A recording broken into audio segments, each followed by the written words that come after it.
Makasaysayang araw po sa inyong lahat. Ako po si Xiao Chua, isang public historian. Narito po ako sa National Library of the Philippines ngayong May Heritage Month. Para sa marami sa atin, ano nga bang heritage? Hindi natin maintindihan. Nakakain ba yan? Heritage na yan. Ngayong pong Mayo, atin pong tuklasin ano ba ang kahalagahan at saysay ng heritage. Baka mas maganda, mas maintindihan natin sa wikang Filipino. Pamana. Ano po ba yung mana? Ang mana po, alam nating lahat, ay isang kayamanan.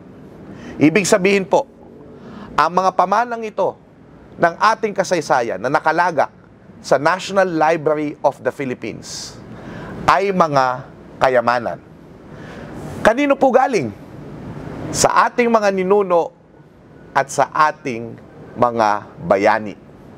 Itong mga pamana nilang ito ang nagbuo sa atin bilang isang bansa.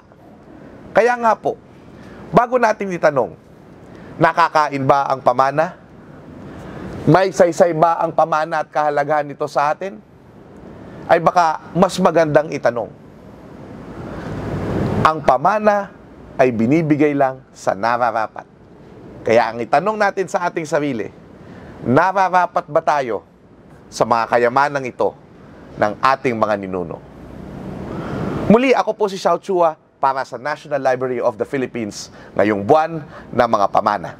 Maraming salamat at mabuhay tayong lahat.